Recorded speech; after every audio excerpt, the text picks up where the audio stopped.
Hey there, beautiful bro. I know. I'm doing the most, but hey, y'all. So, y'all, when we are coming on, right, there's a way we can still see each other, like while we're putting all the videos and stuff up. Sab is do what you were doing, Sab, Yes, while we're getting ready. I was getting my ambiance ready for the show. My fall. No, you were doing it so much harder than that. So all I saw was like, Hey, y'all. What's going on, y'all? I know I threw Kimberland off a little bit, but that's okay. I was not prepared for that. But hey, y'all. so glad to be here. As you all are coming in, go ahead and start introducing yourselves in the comments. Let us know where you are watching from. Also, let us know if this is your very first time hanging out with us on Brownversations. This is already an indicator of what I anticipate tonight's show is going to be like. And I'm trying to get my giggles together because it is always the time. Okay. So at any rate, ma'am, you got a whole lot of energy and such over there. I do. Can I tell y'all real quick? Hello, everyone. Hello. But can I tell y'all where this energy is coming from? So Please. I went to this farmer's market yesterday. So full disclosure, we're all family here, right? So I wore this shirt yesterday. Whatever. So I went to this farmer's market yesterday, and this woman, she's like, "Ooh, I like your shirt." And remember, we talked about when everyone compliments you, don't just say, "Oh, it's just this." Right. In my mind, I'm like, it's just a yellow shirt. But you know why she complimented me, Kimberland? Why? Because of this body yada yada in this yellow shirt. The reason why I say that is because I'm like, it's just a yellow shirt. But no, she's complimenting me on the shirt. And because y'all, I've been going to this Pilates class. I've been working out and going to this Pilates class. So I have to shout out Session Pilates because I used to complain. Have y'all ever heard of Reformer Pilates? Is this new way? I've heard of Pilates. I don't know. Reformer Pilates is like this low impact workout comprised of like a series of exercises, and it helps flatten and tone your midsection. And the fact that she complimented me on this yellow t-shirt, it's just a t-shirt. I was like, you complimenting me on this body, yada, yada. So shout out to Delaney at Session Pilates in Dallas, who worked me so hard this past. It took me like 3, 4, 5 days to even want to go out. So. But the work is paying off. I love it. Yes, y'all. I love it. I need to know if you guys in the comments you have ever heard of Reformer Pilates. And if you have not, please check it out. I know it's just this new thing that I feel like it's this new thing. Okay. I'm gonna check it out. Shout out I'm to gonna check it out Pilates. after the show. But no, I'm so excited that you are feeling good, looking good, like all the things. So this is the energy, y'all, for tonight. This is the energy for tonight. So want to do some shout outs really quickly. We have Angel, who is here from Southeast Houston, first timer hanging out with us here on Brownversations. We also have Elise here hanging out with us. Suzette, welcome back. It has been a while. She is back from Riverview, Florida. That's my old stomping grounds over there. Hey, Maya. Maya is here from NOLA. That's my hometown. Yes. Kenya is here. So excited to have you. We have Irma in the comments. Elise said, there you go, Sam, with that body, yada, yada. Okay. We also have Linda is here from Federal Way, Washington. So excited, y'all, to be here. We have a packed show. We have so much stuff that we want to talk about. Irma wants to let us know she is representing New York in the house. Okay. OG hanging out with us. We'd love to have you here with us. So if this is your first time, y'all are probably like, wow, this is a lot. So let us back up just a little bit and make sure that we do a proper introduction, right? For any of you all who are joining us for the very first time. Let me put on my proper introduction voice. No, I'm just playing. Welcome to Conversations, y'all. This is our virtual platform where we talk about all things brown girl related. We are here to connect you to other like-minded women and give you a platform to share your voice in the conversations that matter to you, and to us, and to those we care about. We invite you to connect with beautiful brown girls and connect with us individually as we take this journey through life. My name is Kimberland. I am a life coach. I'm an educational advocate. I am an author. I'm a professional frolicker. And tonight, I am one of your hosts here on Conversations. My feet are currently planted in Mexico City, Mexico. And y'all, I couldn't be happier to be back. I'm so happy for you. I'm so happy that you're in a space that you were looking forward to being, and you find peace and solace in that space. So I'm really excited for you. So with that, following Kimberland, my name is Sab Jackson. I come to you out of the interesting city of Dallas, Texas. I am a healthcare marketing professional, forever student, podcaster. I got 2 new episodes live right now on sabjackson.com. I am daughter to Barbara, sister to Maria, sister to Tawana, sister to Sybil, and just super stoked. A lot of energy. I wish we could play that energy song from Beyonce. Oh, yeah, that's enough. Cut us off. Shut her down. I know. They be like, that's the end of the conversations. But y'all, so we are so excited to be here with you.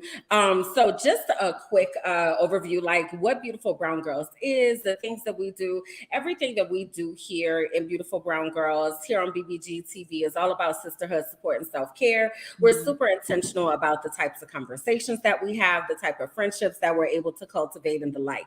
So one of the reasons why we ask you all to let us know where you are watching from in the comments is because you just might meet your next best friend right there in the comments. Believe it or not, Sab and I have never even met each other in person.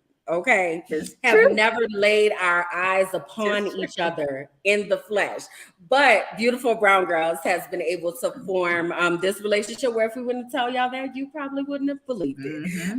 So in order for you to get connected to us, we have a members network where you are able to connect with women on a deeper level, experience some of the classes and courses that we have, and really hold yourself accountable to whatever your goals and plans are. So if you go to members.beautifulbrowngirls.com, you'll be able to do that. And then you can check us out there. Okay. So along those lines, we already see tonight is going to be very animated. I'm just gonna. So if you are, did it go away? Did what go away? My pictures. That's okay. I'll provide the energy. What's going on? So, go ahead. What were you gonna say? I think we're in still Mercury in first grade. It's Mercury over. Oh, okay, is it? Is it? Okay. It's actually over, but it is a full moon, and that is helping some things to be off. So let me refresh. But go ahead and say what you were going to say. Yes. So Kimberland was essentially just saying, like, if you guys, we need your help. We want to grow this platform. We want other people to see our amazing personalities. We want other people to see how great this content is because, we think it's great. But what we're saying is if you like this content, we invite you to please share, please support by just simply clicking share, tagging your friends in the comments, liking, loving, all of those fun things in the comments. If you enjoy our content, if you don't, then you're going to give us some reaction. You're going to. Yes, we need a reaction. We need a reaction. Rarely do we get a sad face or mad. We get mad when we have like bad content. Yeah. But like if you are enjoying the content, we really would love for you to just like share or make some reactions in the comments because that helps us get higher in the Facebook algorithms. So it allows our content to be shown to other people in your community who may be interested in it as well. So please please share if you're enjoying our contents. All those things. And if you decide that, oh my gosh, Sab and Kimberland are like such a vibe, I want to hang out with them. I actually aspire to be a talk show host myself, maybe. We would love to invite you to come on to be our next live guest. So if that is something that's kind of tickling your fancy, you're like, I wonder what that might look like in order for me to come on to the show, go ahead and say, bring me on in the comments, and then we can tell you and you can find out. But basically, you'll come on, you'll engage in the discussion topic with us, or give your expert opinion about something, right? Because, we're all experts at something. So it's really just an opportunity to be a little bit more involved and again, get to see all the behind the scenes efforts. So again, if this is something that is calling your name and tickling your spirit, go ahead and type "bring me on" in the comments. If you're watching this on the replay, all right, Andrea, we see you. We will be reaching out to you, ma'am. If this is something that you're watching the replay, you're like, oh my gosh, I missed the opportunity. No, you did not. Go ahead and email us at beautifulbrowngirls@gmail.com. Let us know that you would love to come on as a live guest, and then we can hang out together. So I'm sorry, y'all. It's one of those days. So we got some announcements. Yes, we have a lot of announcements. Interesting, not a lot, but some important things that we want to bring to you and talk to you about. So we're going to start with an update from the U.S. Oh, wait, before we get started updates, 2 quick announcements. It's Indigenous Peoples Day. Oh, is it? Ooh, and it's Indigenous Peoples Day. Let's give all the Indigenous people their love and respect and reverence, because I did not know that. Thanks for sharing. I did not know that. It is Indigenous Peoples Day. So some of you may know that you may have actually been off of work today. Today is a federal holiday in the States, but today is really to honor the people who were here on this land prior to colonization. So today is the day where we honor the Indigenous people who actually came across this person who was lost by the name of Christopher Columbus. So our Indigenous people, again, people that inhabited the land prior to the invasion of white people and the process of colonization. So seriously, though, we want to really give reverence. It's something that I'm trying to be much more intentional about, so that we really, again, remember and keep in the front of our minds that there were people here. Yeah. There were people here. So definitely want to honor that. Real quick, before you switch over, I don't know if we had the graphic up, but it's also World Mental Health Day. I didn't realize a lot of kids were off school today. This is like a literal holiday where kids are taking a mental health day from school. I didn't know that either. Well, and it aligns along with Indigenous Peoples Day, which was formerly Columbus Day. So it's kind of like all like wrapped into one, let's call it, because of the mental health, but it's really because it's the day that used to be known as Columbus Day. Okay. Wow, I'm learning so much on this show. Y'all see how much I'm learning live on this air and how much y'all learning? Like I told you guys at the top of the show, I am forever student, and let's just keep the party going, guys. All right, I'm gonna go. So I was gonna say, Aisha said she talked to her son about Indigenous People Day and the fact that there were actually people that were here. So again, honoring that. Also, that it is the last 2 weeks of Disability Awareness Month and Hispanic Heritage Month. So Hispanic, maybe about 1 more week left of Hispanic Heritage Month. So we shouted that out, Hispanic Heritage Month, last show, but didn't realize that it was Disability Awareness Month. So the month of October, there is a lot that is going on. So we want to honor that. And then it is also Breast Cancer Awareness Month. So we want to remind everyone again to make sure you are doing your breast self-examinations, that you are getting your mammograms, especially definitely if you're over 40 and above, but also if you have a history of breast cancer in your family. Definitely want to honor those that we have lost to this disease, and those who are currently walking through it. But the month of October, we know we start to see a lot of pink things and all that kind of stuff, and it's really to honor Breast Cancer Awareness Month. So we wanted to do that as well. This is a good reminder because I am guilty of, it's been over a year since I need the exam. I've been prolonging it because I just don't like it. I know I don't like them squeezing the tatas. I know I got to do it. I know I had to do it. And I do have a history of breast cancer in my family. If you guys are aware or don't know, but my sister passed away, unfortunately, due to breast cancer. So slap Sabrina on the hand many a times because that's not good. So yeah, we got to be more vigilant, right? And hold each other accountable. So again, that's what this is for. So, let's all make that vow and that pledge to make sure that we are looking for things, that may be abnormal, scheduling our appointments. Yes, and all those things. All right. So having said that, we have a few quick updates that we want to give you. A reminder, when our updates are things that we have talked about on a previous show, we've gotten more information. So we just want to make sure that we're equipping you with this information. I will say right here at the front of the show, have your screenshot ready, okay? Because we're giving out some really good tips, some important tips. We're going to be dropping links into the comments. Like, again, real life, like this is a show where you really want to share, you want to tag people, because we have a lot of really good information that we're giving out. So we want to be sure that we honor that. Also, we got some shenanigans as well, because we wouldn't be us without the shenanigans, right? So to that point, our updates. All right. So we are going to start with the U.S. Department of Education. If you guys remember, if you don't, maybe like a month or so ago, the U.S. Department of Education talked about what they were going to do for federal student loan relief. Well, the U.S. Department of, I seen kind of like you at the club, and you see the U.S. Department of Education, they start acting real funny, acting real strange, and you're just like, what's going on? Why you got a little shady? We used to be cool, like I all of thought a sudden, we were cool, but apparently not.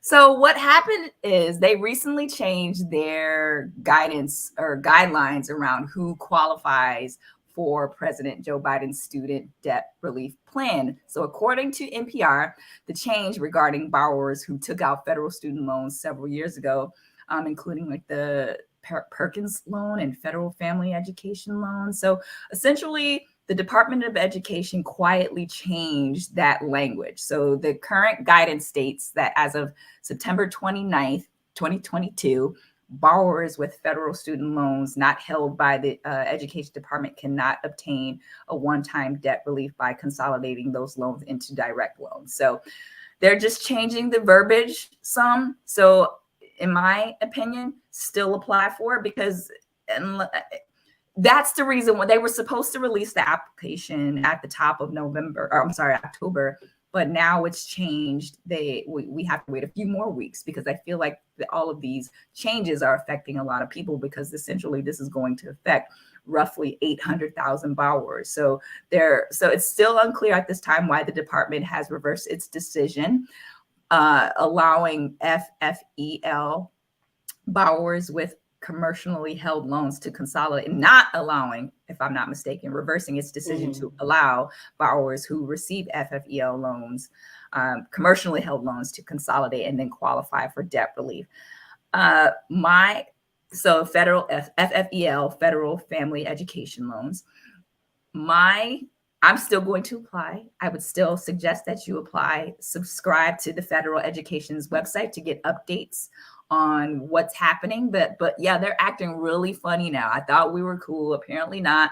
But let's still just forge forward and continue to do what we initially said we were going to do, because they may just change the rules again tomorrow. So it's unfortunate that this is happening, but Well, to your point, another one of the updates that came across was there is actually a lot of litigation that's going on right now Yeah. because some of the student loan companies, surprise, surprise, have been found to be standing in the way of allowing people to get student loan forgiveness. Huh. So you may, like any, for instance, the public service loan forgiveness that I'm about to talk about in a second, you may have applied to that, but the rules were so stringent and in a box with no flexibility and all of that. So it was kicking people out when they really should have been eligible to be able to get that forgiveness. So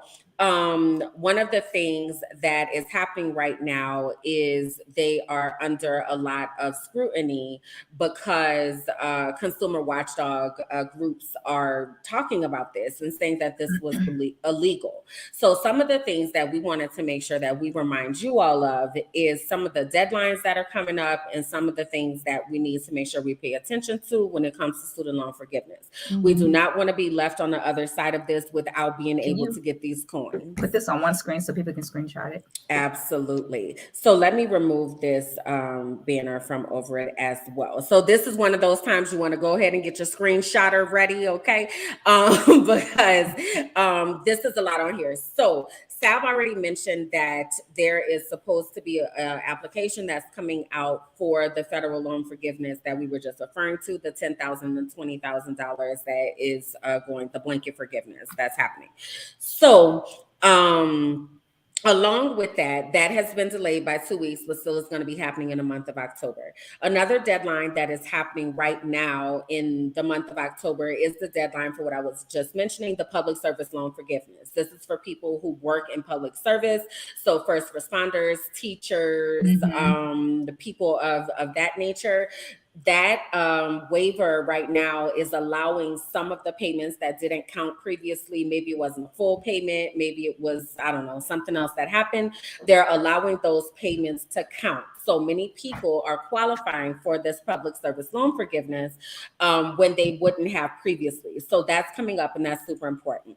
The other one that I wanted to mention is that there's a deadline of November 15th, where if you want to make sure that you have made your application for forgiveness by the time that the payments, what is it called? The suspended payments we're not paying right now on our student loans. If you want to make sure, right, there you go, furlough. If you want to make sure that you've applied for student loan forgiveness in time before those payments restart in January, you need to do that by November 15th. Now, why is that important? Because once you apply for your student loan forgiveness, it's already going to go into a space of forbearance so that it won't be continuing to accrue interest. Okay. So, Lord Jesus, that was a lot. I know it's a lot, but it was really important. So what's the take home message? We want to make sure that we apply for the student loan forgiveness. Okay. So there's some quick do's and don'ts, because one of the things that we know when it comes to student loan forgiveness, this is a place where a lot of scams live and a lot of spam calls. So just a few reminders. One, you do not have to pay to get student loan forgiveness. It is free. So if anybody contacts you, they try to have money, ask you for money, it is a scam, hang up. Never reveal your FSA ID. So that's your federal student aid ID, your account, your info, your password, personal financial information. Never reveal any of that to an unfamiliar caller or someone who has reached out to you. Right? Do not give out any of that information. Also, make sure that you don't refinance or consolidate your loans without knowing if it's going to change your status to be able to get forgiveness. Now, having said that, what do you need to do?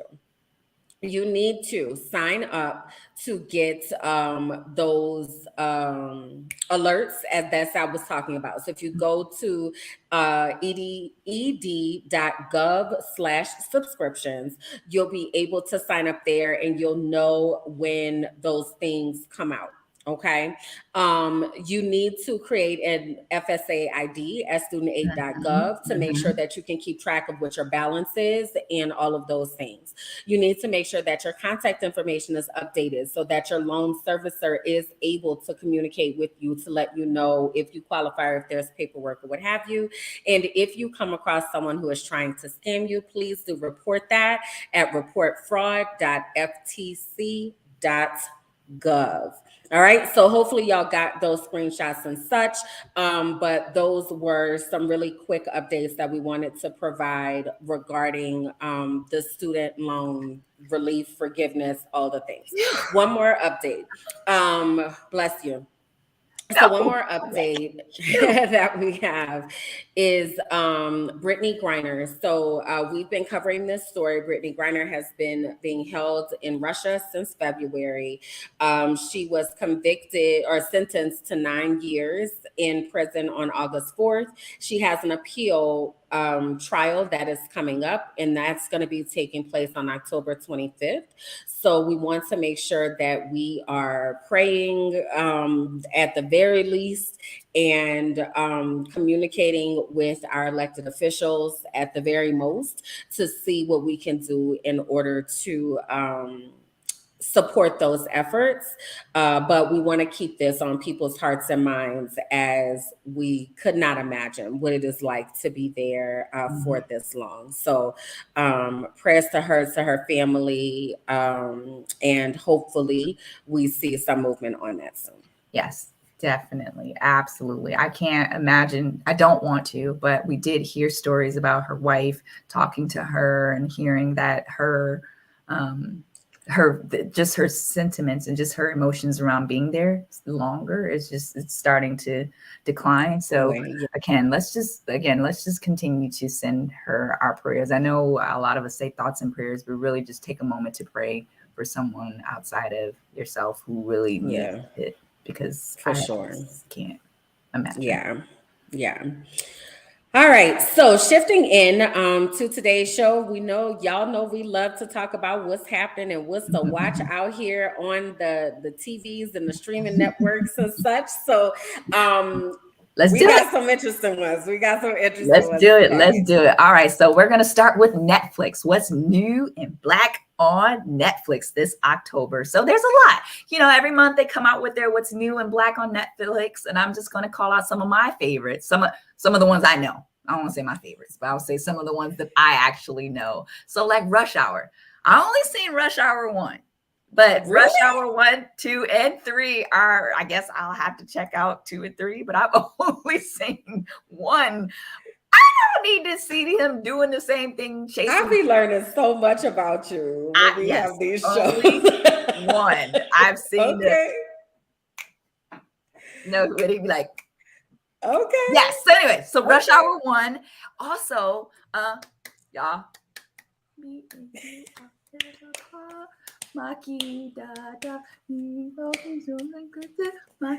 So The Color Purple is also. I was like, what just happened?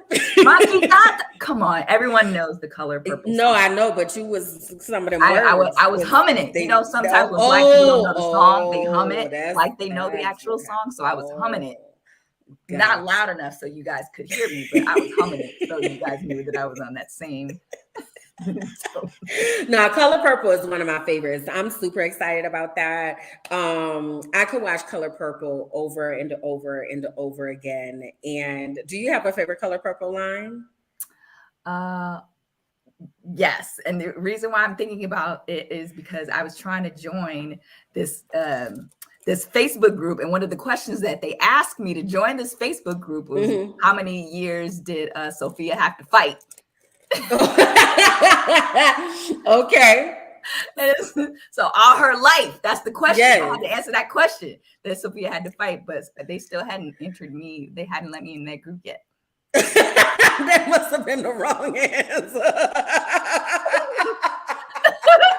So that, what's so interesting though, my favorite line, I have so many, but the one that I just landed on since you mentioned Sophia, I said, hell no.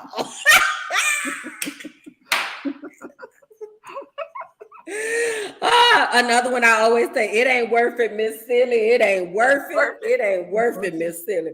But anyway, so super excited that Color Purple is going to be on. That's definitely a And then the next one is your favorite. Waffle. Well, one of the ones that I found was really, really cute. So I'm always interested in like what they're doing for kids these days, because when I was like, when we were kids, we had like Sesame Street and stuff. But Michelle Obama actually has a show called Waffles and Mochi, and it's like an actual waffle, and then mochi is like a little ball, and they take adventures and field trips and all that kind of stuff. So it's super cute. Along with that, so that was one of the ones I was like, oh, I know Waffles and Mochi. But at any rate, if y'all looking for something to watch, it's a lot down here on our New and Black in Netflix, and some of these are new to us, but some of you might know them. So I don't know, but this one was pretty interesting. Does look interesting. And so we know like Black people in our hair, a Black girl in her braids, a Black girl in her hair, a Black girl in her afro, a Black girl in her whatever, right? We know that Black women in our hair, Black people in our hair, like, is contentious issue. And it is something that we're always talking about. So when I first saw this, I was kind of like, okay, like another hair conversation, right? But then when I watched the trailer, I got really, really, really excited about it, because Oprah was there, Tracy Ross, Sheikah, Chloe Bailey. Like, there are so many different women and people who are going to be on this. So I'm really interested to see what it's going to look like and what it's going to sound like, because it's a 6-part docuseries, and it's really centering around beauty and the uniqueness of Black hair. They're going to have in-depth conversations and really educate viewers about different views, because even as Black people, we don't have monolithic views about hair, right? So it's really going to be an exploration about hair, and enable Black women to celebrate, embrace, and love their hair, and create a safe space to have those conversations. So it's coming out on OWN, so Oprah's network, and Hulu on October 22nd. But what was so funny, this came like at the exact same time that this thing went viral on Twitter. And I don't know if you saw it, but do you remember? I'm going to sing you as much of this song that I can remember. Okay. Hold on. Let me remember where it starts at. You want me to Google the lyrics? Nah, I was going to start it at the beginning, but I'm going to just sing the chorus. I'm going to just jump to the good part. Okay. All right. Don't get us cut off. A 5, a 6, a 5, 6, 7, 8, just for me. No light conditioning, relaxer cream, just for me. For combing and styling, that's worry free. JUSTFORME. Y'all remember that commercial? Yes. Yes. But I was gonna start it. It was like, I want style, body and shine, a look that's totally all mine. Hair so soft, silky, and free. I want something just for me. That was it. That was the verse. That's. I was trying to remember the words. Thank you. So why are you bringing that up? Why are we bringing it up just for me when we were talking about hair? Well, why are we talking about this thing? There was a tweet this past week or so, where people were asking what happened to the girls that used to be on the Just For Me box, on the PCJ box, you know, the relaxers, the kids relaxers they used to have back in the day. So people went out and sought out these girls to find out what they look like today, how they have grown and what have you. So these are some of the girls. Some of them came forward and they were just like, I'm here, and you know, it was really kind of cool to see. Like, I wouldn't even thought of something like that. I thought that this was a really fun thread to see where they are. They were natural. Were they natural then? So interesting that you asked, because a lot of them, most of them were natural then. So I guess they maybe had a hair product. But you know what I was like? That's what I said. Shout out to their parents who were like, oh, okay, yeah, and just took them to get it straightened and let them babies keep their natural hair. Okay, because I'm just getting free from a relaxer. I had one for 30 years. Okay, so Yes. Yes. So wait, Yes. go back. So I am not let me rephrase. I'm not jumping to go watch Hair Tales. And let me tell you guys why. Because similar to what Kimberland said at the top of the show, like, okay, another hair story film about the complexities of our hair. And but my ask is just rhetorical. Like, the audience isn't us. Is it? Because we know What about you our mean? hair already. We know Oh, you mean was it written for us? is the audience and the target for us? Like, is it Right. just for Becky and Karen so that they know Becky and Well, it Karen? sounds like it's a celebratory and an educational opportunity, which Okay. I will, though, venture to say, Sab, some of us, even though we done lived with our hair our whole life, we still don't know about our hair. Like, think about why, all the YouTube channels that have natural hair care, how to make your hair grow, how to condition it, LOC, LCO, method MCO, ABC. And I mean, so Yeah, we point might get taken. some out of it. We might Point get taken. some out Yeah, of it. point taken. Sometimes when I see these, I just I'll watch it. I'll definitely watch it, but I just hope it's not that same type of content that we've seen before. So I hope they have a different spin on it where it is insightful and it's something that I can learn about my hair. But I've been natural for a minute, and I'm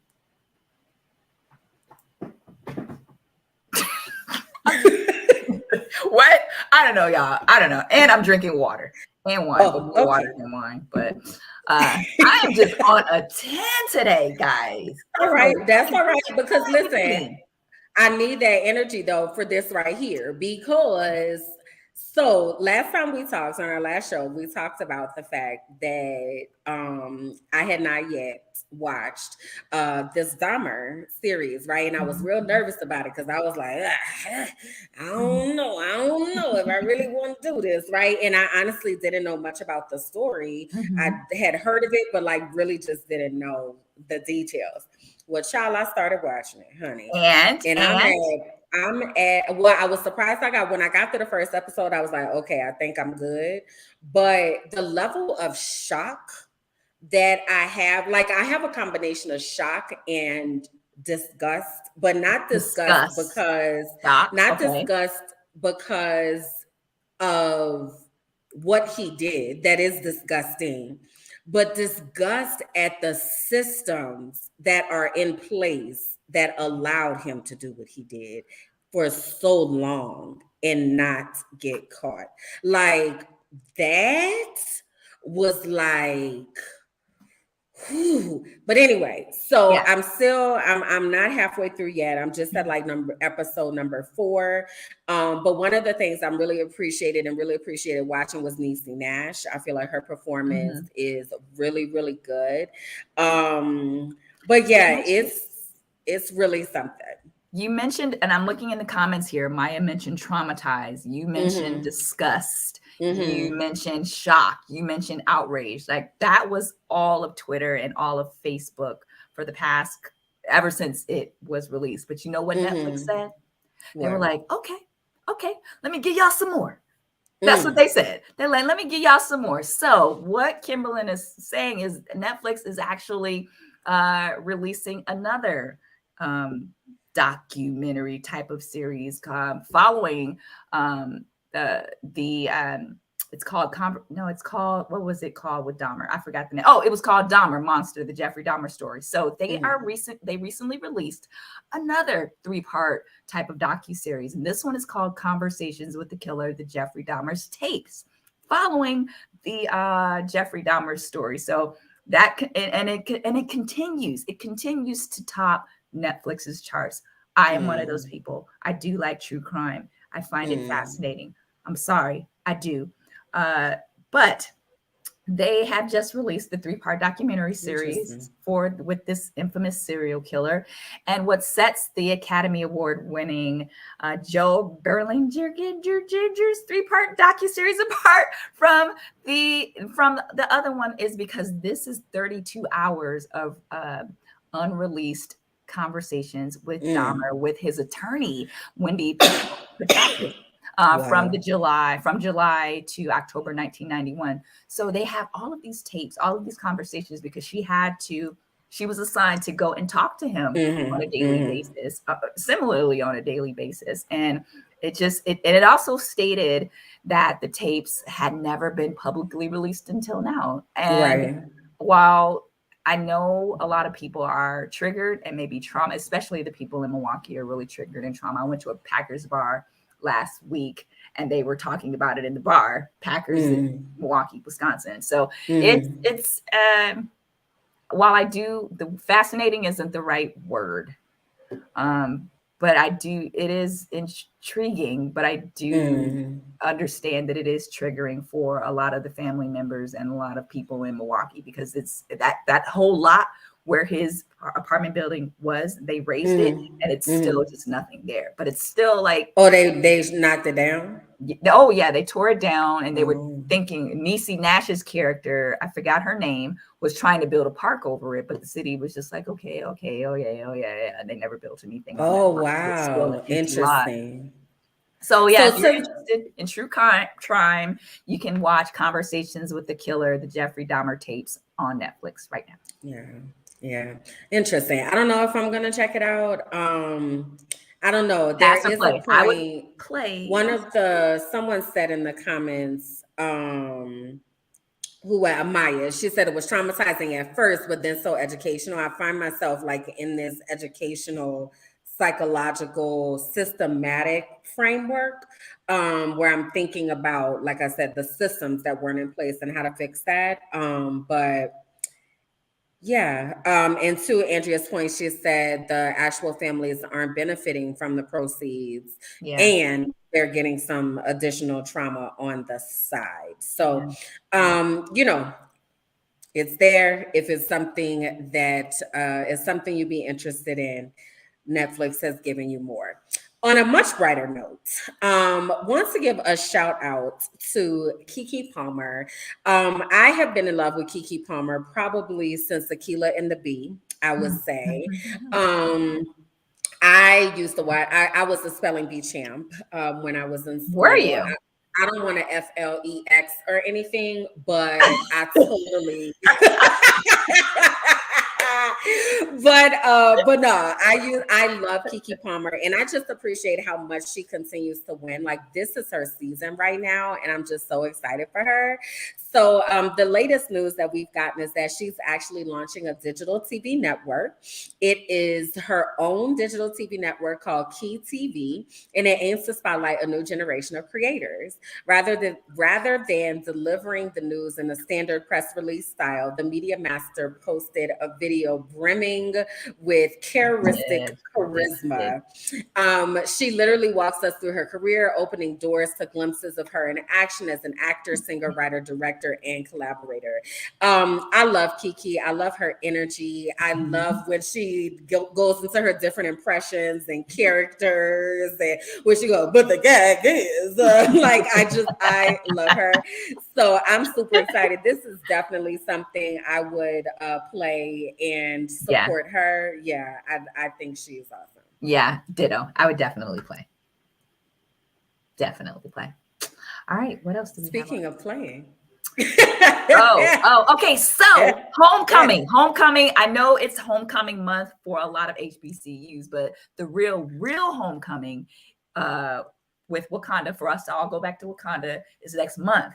And Marvel, they released a new trailer of for Wakanda, going back to Wakanda. So they released a new trailer, and if we have the opportunity, we would love to show it to you. Still all of those same emotions that we had when they released the initial trailer, still about that. So let me go ahead and give you guys a brief synopsis before you play it of what we could potentially expect on this one. So Queen Ramonda, and I apologize if I'm pronouncing anyone in Wakanda's name incorrectly. Queen Ramonda, Shuri M'Baku, Okoye, and Dora Milaje fight to protect their nation from intervening world powers in the wake of King T'Challa's death. As the Wakandans strive to embrace their next chapter, the heroes must band together with Nakia and Everett Ross to forge a new path for their beloved kingdom, Wakanda. All right, ready to go. All right. Yeah, do we have tissues? No, it's okay.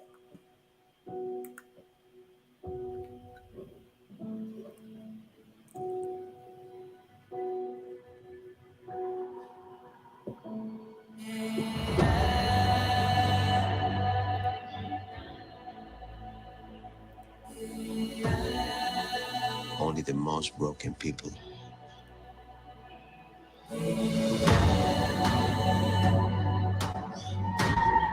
can be great leaders.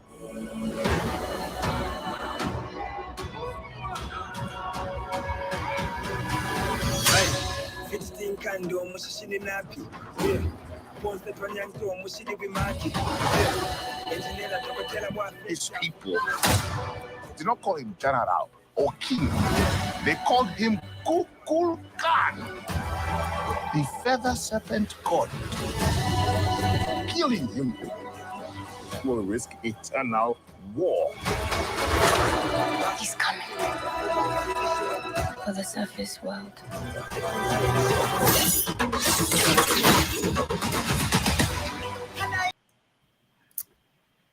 So, Wakanda Forever will hit theaters November 11th, 2022. Remember, we got our assignment to wear all white.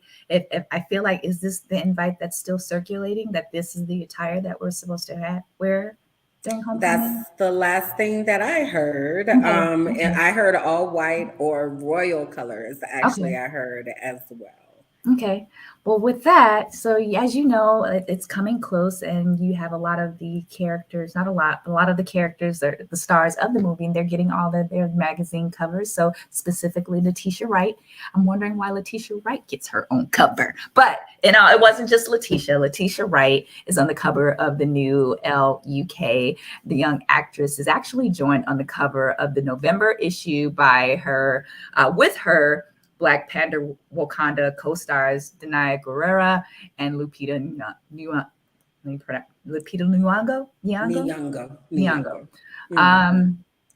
Yeah, I plan on bringing my tissues. They look absolutely ravishing and stunning on this cover, and just all of that melanin is just gorgeous. And can I tell you that lighting, just looking at it, whoever photographed them did a stellar job in just knowing how to light this.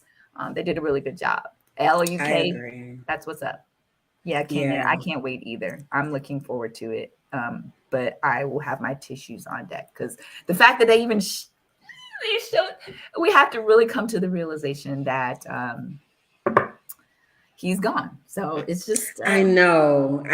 That's the part that feels so interesting. And this has absolutely nothing to do with Wakanda, but to those points, I wanted to name Kevin Stage, lost his brother, and he's been processing that. And it was so interesting today to hear him talking about, I watched his, he put out a video with him and his wife, and he was talking about it was therapeutic. But to your point about the coming to grips with someone being gone, like he was talking about what that process is like. And of course, this is still very new and fresh for him.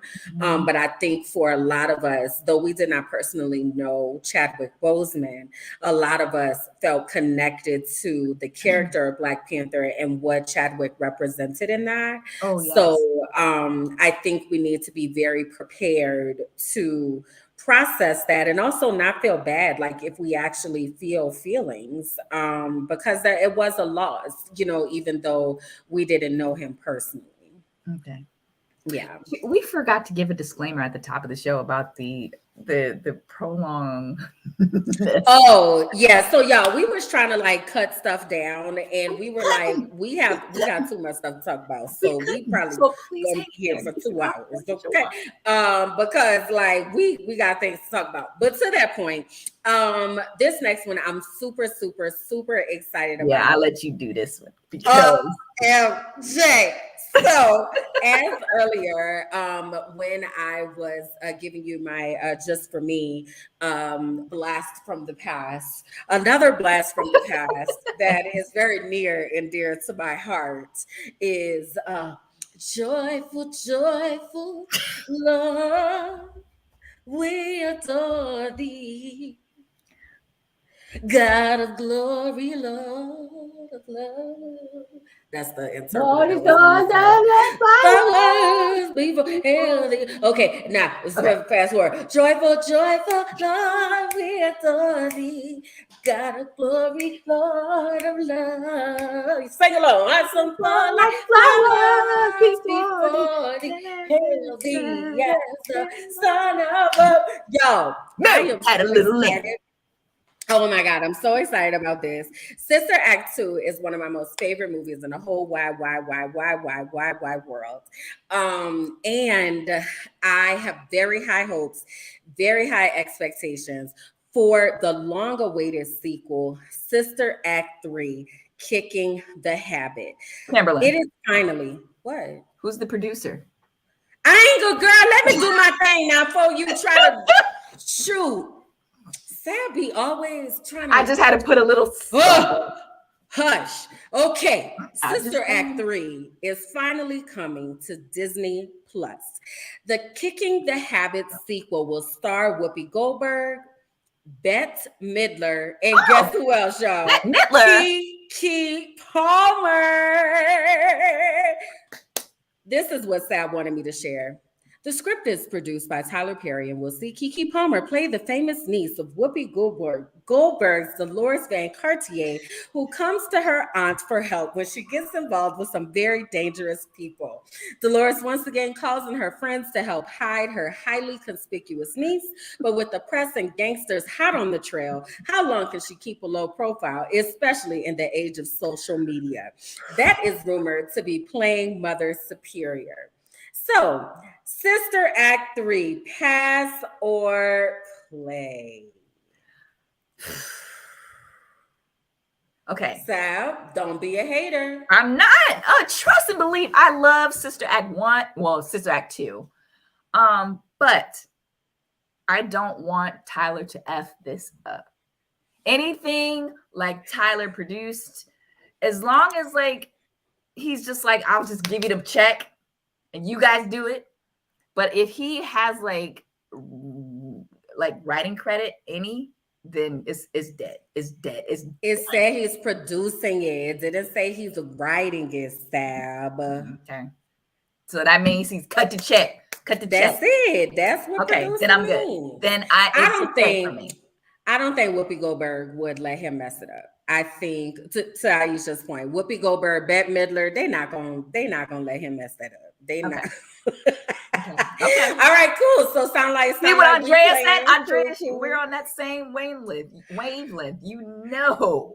Y'all, he just write the money. We gotta go and support this, y'all. Like we can't. Come on, y'all. Come on. But I'm excited for it. I'm just playing, but I am excited for it. I know that they've been talking about this for quite some time, so I'm happy that it's actually kind of coming to fruition. Yeah, super excited. So those are our new releases for today. As always, if there's anything else that you are watching right now that you feel like people need to get connected to, go ahead and drop that into the comments so that we can make sure that we have interesting things to watch. All right, so, let's do it. Moving on to our top news that beautiful brown girls should know about, and honey, it's a lot of it. Good content. We're just going to go ahead and dive right into it. So we got our political cover girl on Essence. So we're close to midterms and ahead of the midterm elections in November. Keep that, pin that. Politician Stacey Abrams graces the digital cover of Essence magazine's October. What did I say? November elections in November, but she covers the October digital issue, digital cover. So Democratic politician and activist Stacey Abrams is looking to make history as she campaigns to become the first ever Black woman governor in the U.S. in U.S. history. Did not know she would be the first. Learn something new again today. All right. Also, Abrams nearly made this accomplishment back in 2018, but lost to Republican Brian Kemp when he cheated, but he's the current governor, but he cheated back then. But I think that Not I think, I know that Stacey will be triumphant this go round. So we wanted to let you guys all know that Stacey, even though I am not in Georgia, there are ways that we can continue to amplify and support what Stacey is doing in the state of Georgia to kind of help get her over the help her reach the finish line when it comes to becoming the governor of Georgia. So she looked absolutely fabulous. What was her quote? She had a quote here. I'm looking for her quote. She said, I'm trying to pull it up here. You know what? I'm going to pull it up. She said her quote on being on the cover. She said she's honored to be on the cover of Essence. Essence has been in my heart and in my home since before I can remember. Their legacy carries our stories, our joy, and our brilliance. It has always been our time, and Essence has always captured it. I'm here because of Black women. Amen. Amen. So one of the things when you mentioned helping to get Stacey into office and helping to get other people into office, I was wondering if you heard about that new Facebook campaign that's been out. No, tell me more. Say more words. Oh, you didn't hear about it? It's called No Voting, No Vucking. Did you just curse on Kimberland? I would not. I said with a V. With a V, like V as in Victor. Okay, so yes, still midterm elections because they are extremely important, but we want everyone to go out and exercise their civic duty, and not just during the presidential elections, but our local elections as well. They are important. And we have some celebrities using their platforms to help amplify the message to actually get out and vote. This is one initiative or campaign aimed at, I actually don't know. I don't know, people but it's called that respond to them. It's called No Voting, No Vucking in celebration of National Voter Education Week. BLK, which is Black, short for Black, is the largest dating app for Black singles. And they dropped this spicy collaboration between the baddest ish, Katrina Taylor, a stage name Trina, and rising rapper Rashad Spain, stage name Saucy Santana, who do their best. They're releasing this new best catchy anthem called No Voting, No Vucking. On a dating app. I'm like, no voting, no touching. No voting. Is that what they say? So, it's like it's a few things. It's like no vucking, no touching, no loving. No voting, no. So yes, anything to get the word out. You guys remember Get Your Booty to the Pose? Remember the Atlanta stripper, the strip club stuff? Like anything, like I have no problem. If it works, I'm here for it. That's no problems with it. Okay. If it gets people to get your booty to the polls, then please. Then roll with it. So I just wanted to make sure, that we honored that. In that I really didn't know who. I know Trina, of course, but I did not know who Saucy Santana was. And then I was like, oh, I've heard Lil Buddy's name before. But at any rate, the important part is to get to the polls. Along with that, one of the things that we want to make sure that we are providing pressure about to our elected officials is regarding the decriminalization of marijuana.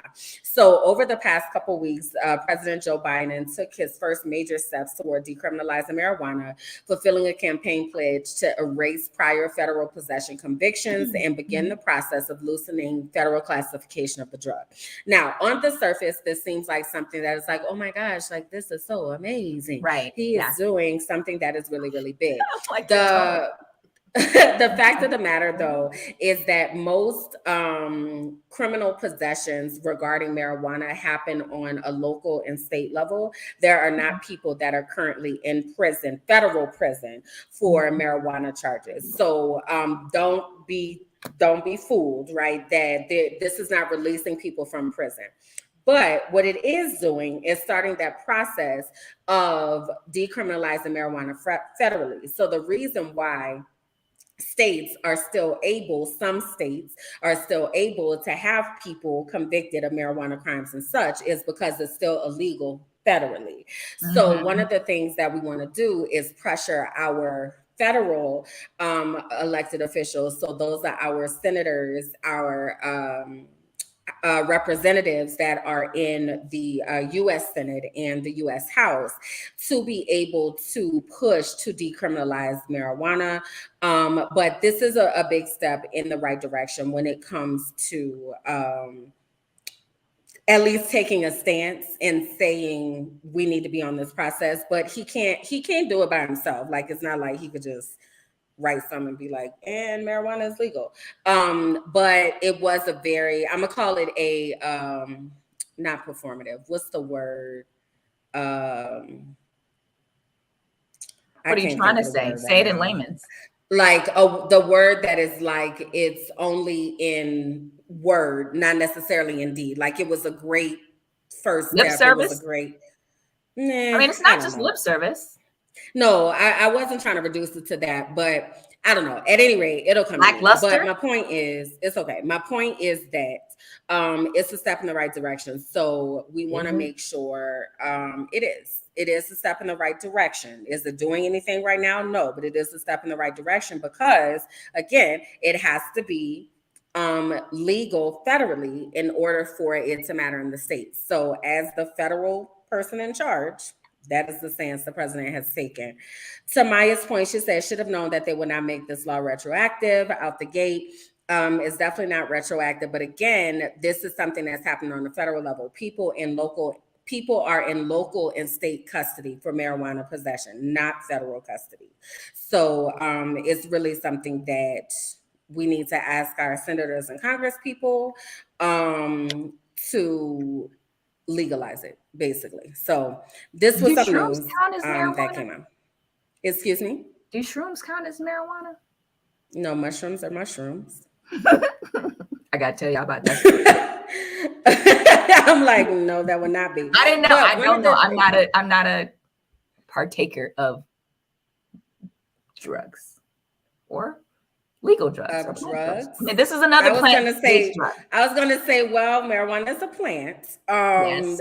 So we won't open that discussion today. We might have to bring a guest on for that. But nonetheless, I talk about it on my podcast. We'll talk about that later.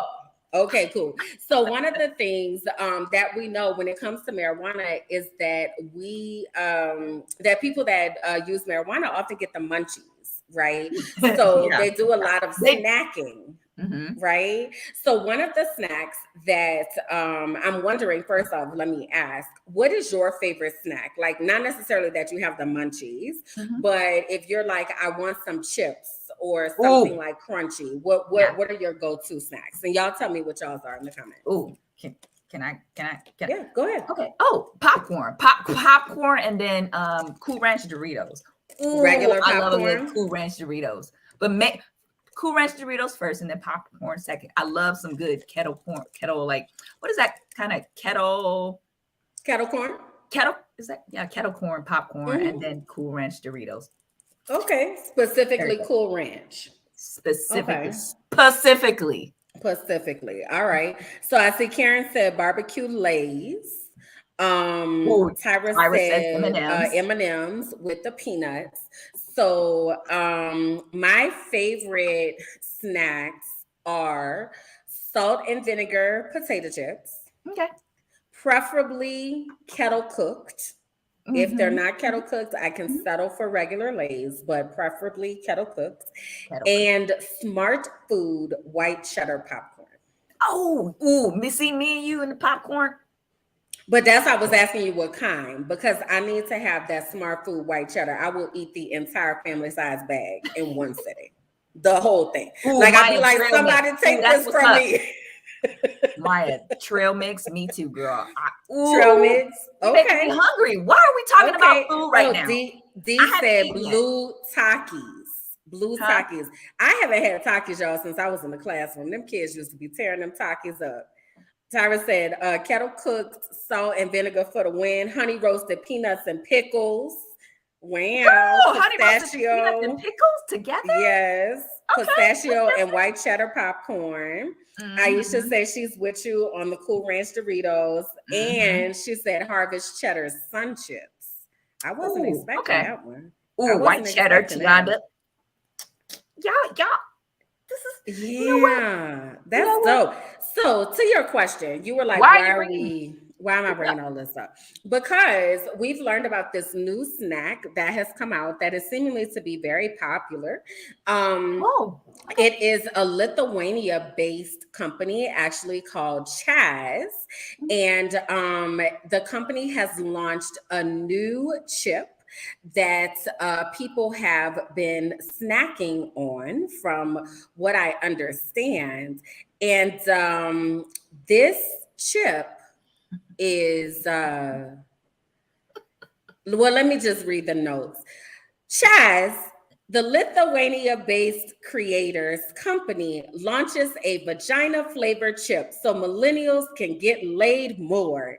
If they can't get it in the sack, they can get it in the snack.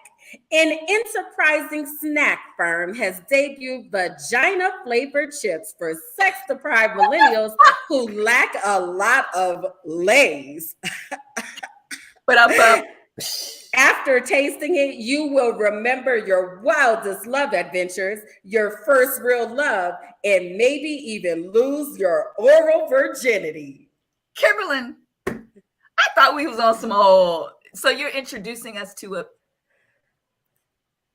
Let me look. I just did the commercial to people. Okay, so vagina flavored chips. Yeah.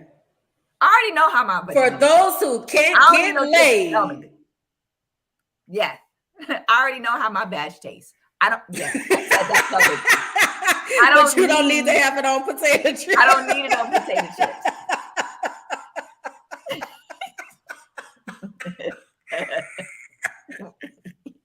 Yes. I'm just trying to tell you, the people sent over. No, I'm just playing, y'all. We would not accept this as a sponsor, but this really is out there. This is crazy. This reminds me of.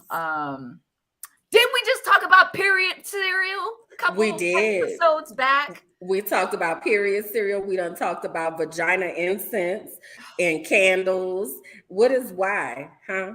Why? Vag candles. Huh? Like, why? And hey, let me put this out there. The fact that this isn't even, whose vagina is this? Huh? Whose vagina is this on this? Whose? Aisha said a man thought of this. I concur. Whose vagina flavor is on these chips and why? Pray tell. I'm afraid to find where they found this recipe. My point. What is there, like a general vagina recipe? Like, no. So no. Would you try it? Would you? You know what? Out of curiosity, would you try it? No. Are you crazy? I guess. Out of curiosity, would you Would you? So crazy. Like, would you try it out of curiosity? We're all equal opportunity supporters here. Oh my God. Stuff. However, I already know how my batch tastes. I don't need it in some chips. This ain't yours. This some random lady.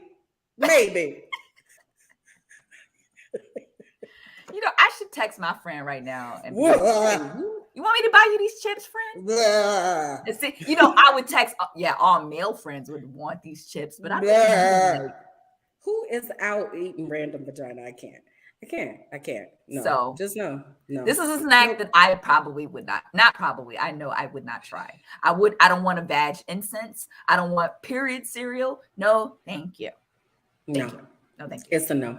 It's a no for me. Well, speaking of snacks, let's keep that same energy with the snacks. So McDonald's recently started selling. So I'm a big Happy Meal person. Anytime I go to McDonald's, I don't go there often, but I do go there. I always get a Happy Meal. But I guess they started seeing people like me continue to go there. So McDonald's just recently released, they started selling Happy Meals to adults. It's McDonald's releasing Happy Meal inspired box for adults. So it's a Happy Meal for adults. So that's it's called the Cactus Plant flea market. That's a long arse name. The cactus plant flea market box comes with either a burger or nuggets, and there's like this wonky little toy figurine in the mix. So the Hamburglar, all those characters that we remember from McDonald's is coming back. So yeah, 10-piece chicken McNuggets, burger, and actually, I guess it's so popular that similar to what happened with Popeyes when they came out with their chicken. With the chicken sandwich. A lot of people are coming for this new Happy Meal adult sandwich. But I'm like, why are you? It's just a big burger and more nuggets. Like, why are we running? Because it's the nostalgia, Sam. Yeah. It's the nostalgia. I want to play a game quick. What are we doing? Because there are some of these like old school characters. I used, back in the day when you used to be like, Mama, can we go to McDonald's? And your mom was like, do you have McDonald's money? And it was like a really big deal that you got to go to McDonald's. Yes. And like, there used to be these characters that were there, like the characters that they were just showing. And what I want to do is I want to see how many of those characters we remember. Okay. Yeah. Okay. Oh my God. Yes. Okay. Yeah, we're just older kids. We're just older kids. Okay. All right. So I'm gonna show y'all the picture and y'all got to tell me who it is. I'm gonna start off easy. Okay. Let's go. So this character came to us in 1963. Okay. We all know him. We might or we might not all. This is the chief happiness officer of McDonald's. And this character, officially retired in 2016. Did not realize after a series of creepy clown sightings. Did not know that. I didn't realize that they kind of like slowly started to taper off. They got rid of your boy. They sent your boy packing. Okay. So meet Ronald McDonald. Reintroduce yourself to Ronald McDonald. He is no longer employed by McDonald's. He actually still works with the Ronald McDonald House, which is their charity. But they got rid of your boy because there was some clown sightings. Okay. Next up. Okay. This character came on the scene in 1971. I know him. Okay. This character speaks in gibberish, right? So blah, blah, blah, blah, blah, is what it sounds like. You're a mess. But he did. He used to be like, he did. This character loved hamburgers with your occasional cheeseburger here and there.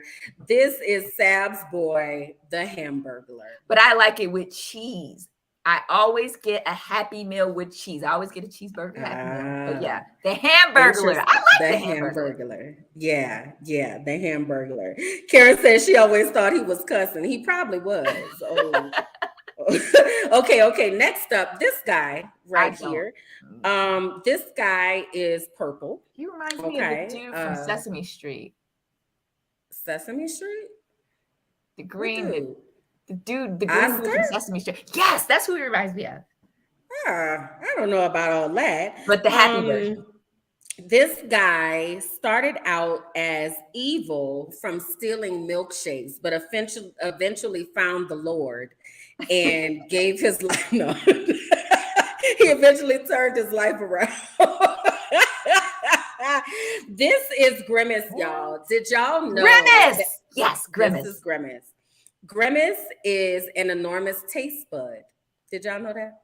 That's what he is. No. He's a big old taste bud. On my tongue? No, that's not a good learning tool. What you mean? How else you gonna eat your McDonald's stuff if you don't have no taste buds? That is gross. But okay, let's just. I'm just telling you what to do. Okay, my taste buds are green now. Or I'm sorry, not green, but purple. He just represents the taste bud. Okay. He looked like Barney. He looked like a. Why? Wait, where did that comment go? D said he was my fave. He looks like my wait. Grimace looks like your cousin? Hey, we all got a cousin that look like Grimace. Oh, Jesus. Oh, we all know someone that looks like Grimace. Okay. This guy came onto the scene in 1971. This guy is the chief of police of McDonaldland. Okay. This guy is charged with protecting the French fries, the hamburgers, and the filet of fish sandwiches. Who Mayor of knows this McDonald's? guy? Nope. Maya said mayor of McDonald's. Nope. Tyra Definitely said not Big Bird. Tyra, you in the wrong show, girl. Come on over. You at the wrong block. She over there on Sesame Street, ma'am. We at McDonald's. This guy is Officer Big Mac. So I don't know if you all remember back in the day when the play area at McDonald's used to have like the actual characters that were out there. And Officer Big Mac, you would climb up the thing and it was like a little jail. Yeah. And you would sit in there, yay, Officer Big Mac. Yeah, so that's the Officer Big Mac. Okay. Okay, one more. 1972. They look like Fraggle Rock.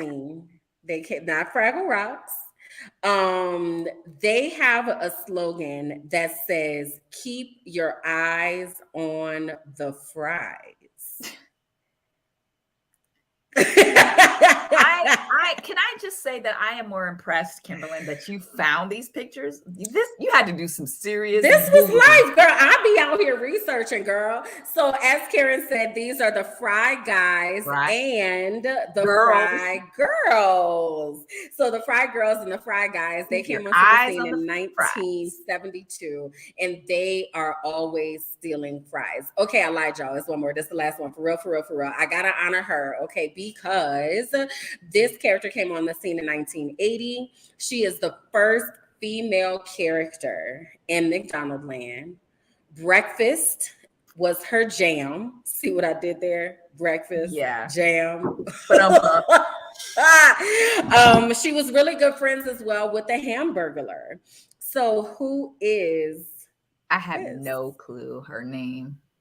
Karen, did Karen get it right? I know Karen had all of them. Karen, you coming these? Karen got it.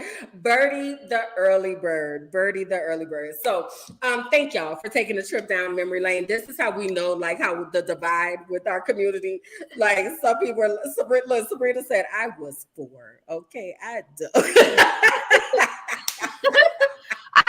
And I was born when she came out. Like I did, so I didn't know her. But wow, I did not know about Birdie. Yeah. So the word on the street though is that exactly Irma. Yes, she gets mad points. So I'm just like, thank you. But the word on the street is that these are the toys that are going to be in the adults. Some of the toys that are going to be in the adult Happy Meal. So if you choose to go get one, we'll see who you get when you get that. So I'll continue shifting. To I always throw it in my toy. But okay. Yeah. So shifting a little bit, again, kind of thinking about nostalgia and honoring, we wanted to honor a loss that happened this past week. And Coolio. So yeah, Coolio, Gangsta's Paradise rapper, has passed away at the seemingly young age of 59. His real name is Artist Leon Ivy Jr., the 90s rapper who lit up the music charts with hits like Gangsta's Paradise and Fantastic Voyage. Passed away. And according to our source from Extra TV, it said that friends, because we still don't know a cause of death yet. But according to Extra TV, friends tell the site that the rapper suffered from severe asthma and that they believe it may have played a role in his passing. TMZ also added that family members brought up his asthma to investigators, and it was reported that he used to have several inhalers and sometimes use them on stage during his performances. So asthma could tie in with initial reports that he may have suffered a heart attack. This makes me think about, do we have the other image to show? This makes me think about all of the other men who have Black men who have passed away at a seemingly young age. We say young, 59 is still relatively. That's young. are we able to, can we do a single just if they're able to see it? But look at these ages, you all. DMX at 50, Bismarcky 57, Black Rob 50, 52, 57, like 50s. Average, if you average this all out, this is probably like, I don't know, 57, 55 years old. And the fact that these men are dying at a seemingly young age is just heartbreaking and sad and unfortunate. So we tell you, if you have men in your life that you love that are in their 40s or in their 50s, to go to the doctor, to get checked out, to get their prostate checked out, like all of these things. And while Coolio, as we are reading, didn't die of a prostate, he did die seemingly young. We don't know his health background, but like, this is young, y'all. Yeah, even with the predisposed condition of having asthma, it's still young. We have folks in our community that are in their 50s, and honey, they out here frolicking with the best of them. So, it really is, as Irma said, what is going on. There is something that is happening. I personally have lost some classmates who are my age, a little bit older, a little bit younger, right? And I'm 41. So it's like, what is happening? So we really want to make sure that we're being diligent. Earlier we mentioned, during our breast self exams, but just making sure that we're going to the doctor, making sure that we remember that food is medicine, right? And that we're making healthy choices as often as we possibly can, so that we can live and the people that are connected to us can live. So again, if you have men, encourage them, just because men are known not to go to the doctor very often. So if there are men in your life, like, please do encourage them to go to the doctor, so that, and if you can, a culturally informed doctor, so whether that be a doctor that has the same melanin and background, because I do want to say that all melanated doctors are not created equal. Some come from very interesting backgrounds and very judgmental type backgrounds, right? But we want to make sure that our healthcare providers are actually holding us accountable, but listening to us when we say that something is going on, and not gaslighting us and sending us home when we actually have legitimate concerns. So, we definitely, again, don't know what happened with Coolio, but I definitely feel and felt that loss. Like, it made me pause for a second, because Gangsta's Paradise, that's one of my jams right there. That's like a, not to minimize it, but it's like one of my karaoke go-tos. Like, I be on it, like we was in the same space. So I was like, dang, I can't believe, we've lost him. So, definitely want to honor the legacy that he's left behind, what he did for hip hop. But we also want to make sure that we honor and get curious about what's happening with our men, so that we can do all we can to help them to survive, and more so to thrive. Get curious and implore them to go to the doctor, as much as they don't want to, but you have to nag them. Please do. Like, it's just really sad. I don't. Yeah. So not a death, but some additional sad news that I was kind of sad to hear about.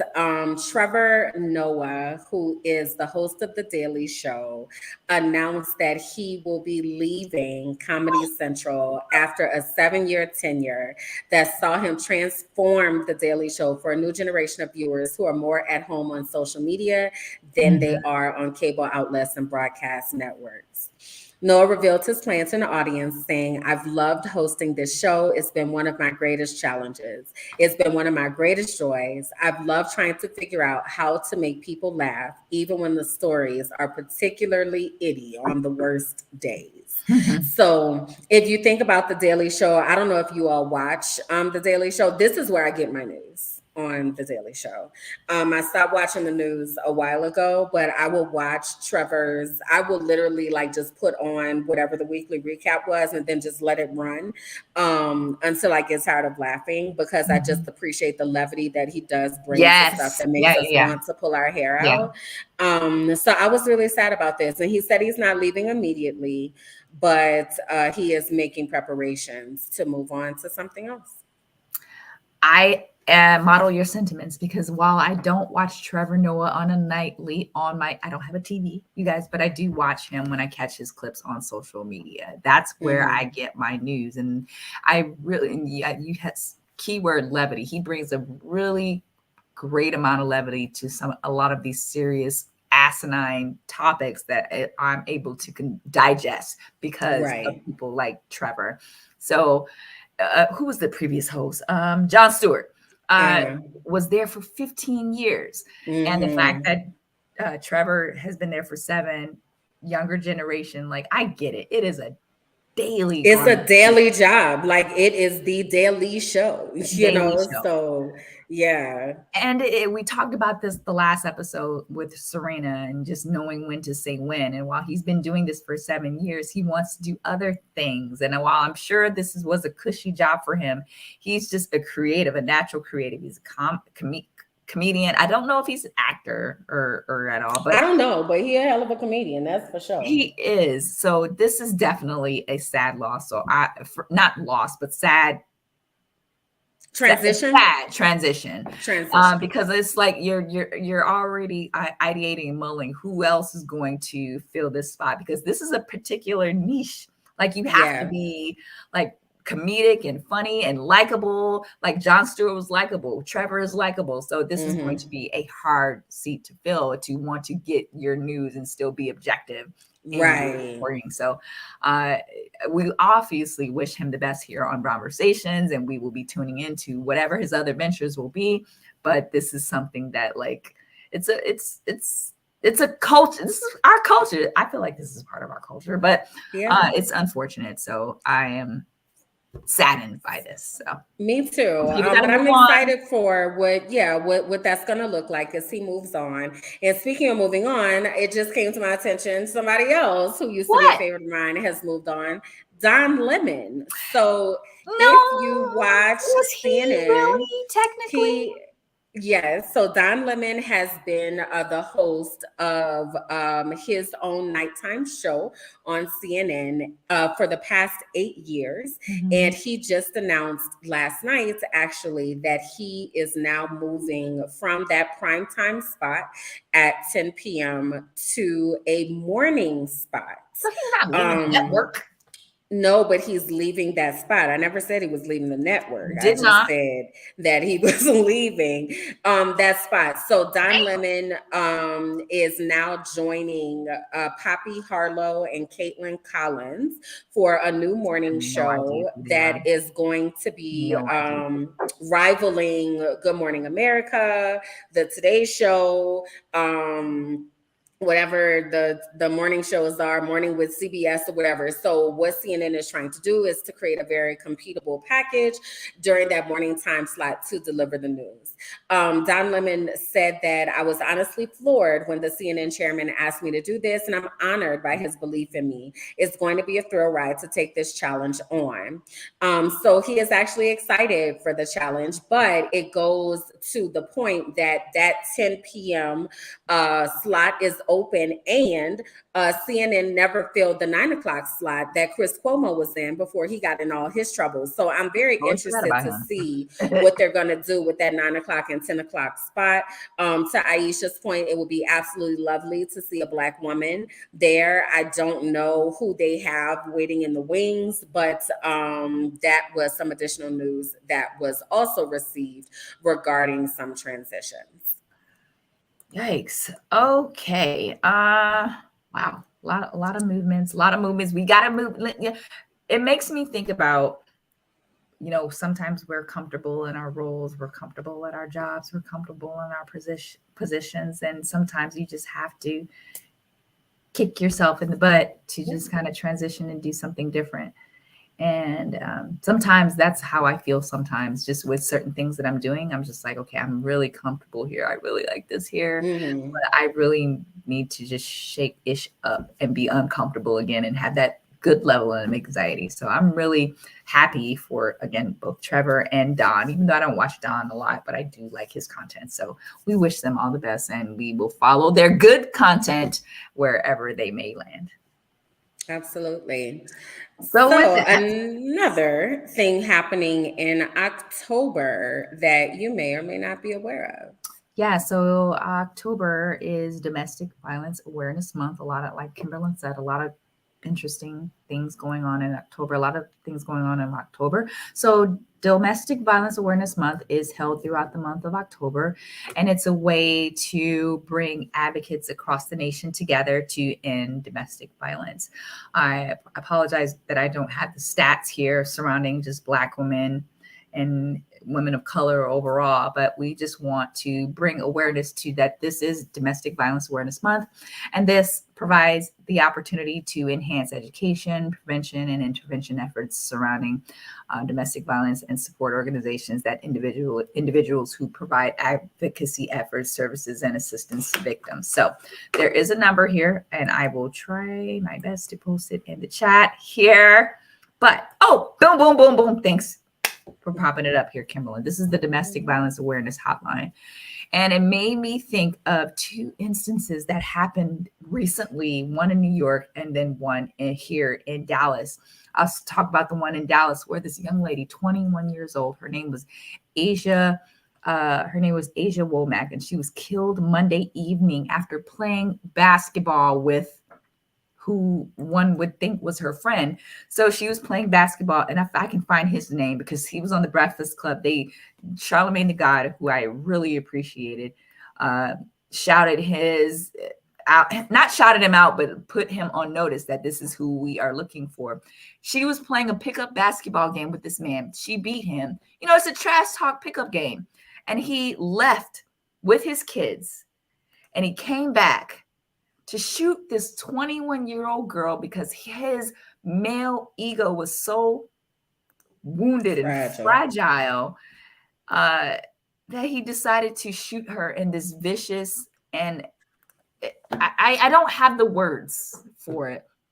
And I'm trying to find his name. I'm trying my best to find his name here because while you look for that, I do want to say I am a domestic violence survivor. I speak about it on my blogs and as often as I can. But one of the things that I try to be very intentional about is making sure that I don't pass judgment regarding people who are in situations that one may or may not understand, right? Having been in those situations, it's very easy from the outside looking in to say what you woulda, shoulda, coulda did. It is very different when you are inside the situation and there are legitimate fears. So definitely wanted to provide you all with this information. If you know someone who is in a situation, if you yourself are in a situation, please do use this hotline, 1-800-799-SAFE. That's 7233. One of the things that you need to be aware of is when you call the domestic violence hotline, you have to call them. They will not call you because they do not know if you are in a safe place or not. When you are ready to leave, they do have resources for safe houses and for you to be able to get out. So we know that one of the most dangerous times for women or people, I'll say, that are in abusive relationships is when they are about to leave and after they have just left. So this is a place where people are able to get resources. So again, this is one of the things you may want to screenshot.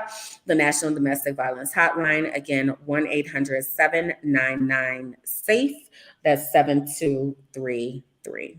Kimberland, thank you for being vulnerable and open enough to share your experience briefly so that other women who see your face and understand this, not like domestic violence doesn't have a particular look. It's all right. So thank you for sharing that. But let me transition to the man that the police are looking for. His name is Cameron Hogg here in Dallas, and he is still at large. Unfortunately. And I mean, like, you're going to fucking get caught. You're going to get caught. Like, why? I'm sorry. I'm just upset at the fact that this girl was 21 years old. She opened her home to him. They were friends. And then it made me think of another situation really quickly of a woman. Her name was Kiera Hudson. I saw her video this weekend, and her husband unfortunately killed her, another domestic violence situation this past week. Mm-hmm. And she's a mother of 3, and she was allegedly killed by her husband after posting a chilling domestic abuse video on Facebook. I'm pretty sure a lot of people seen it, and it was just so hard to watch. It's like, God. Yeah, I mean they all are like none. It's a very Yes, very not pleasant. horrible thing to live through, to watch, to be next to, around. It is just all around. It's a lot. So we want to do all we can to support these people. So let me put this number up one more time so that you are able to So screenshot that, utilize please, this. and pass that to someone, because it makes me think about Kiera's last post, on one of her last posts on her social media. She said, literally, she said, "Yo, I swear, cops ain't effing going to effing something until you're dead. This effing crazy. They need a dead body before they help this wild AF, like I said, and calling and begging for them to help me, and they are useless." So essentially, this woman, Kiera, she was reaching out for help, trying. So just listen to your friends, pay attention to your friends when you see social media posts of your people in your community doing things like this, and calling out for help in the best way that they know how on social. Like, I don't know how you don't dismiss it, right? Yeah. So the point is not to dismiss it, to take it seriously, but also, and we're going to talk about it during our mental health moment, of how to help people who are in crisis. Like, it's a lot that goes along with it, but it goes a long way to actually listen and let people know that you support them, even if you don't understand what is happening or you feel like you would have handled it differently. We need to make sure that we are paying attention to what's going on with the people Absolutely. that we love and care Absolutely. about. All right. So let's jump to these last few things, and then we want to have a very robust conversation, because there's a lot that's happening here that we need to talk about.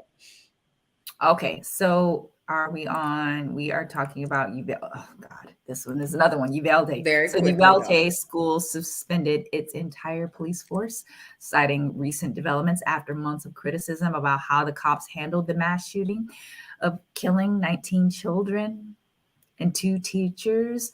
The Uvalde School District said the 2 officers have also been placed on leave due to additional concerns. One of the officers has decided to retire. I did do a lot of digging to see if these suspended officers, because their entire police force have been suspended, and they actually have called for efforts for other outside police forces to come and assist while these police officers have been suspended.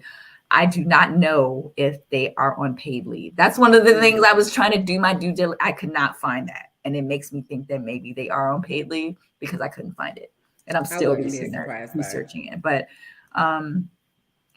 while I'm glad that something is being done, it's like, if they are on paid leave and they're suspended, this isn't punishment, in my opinion.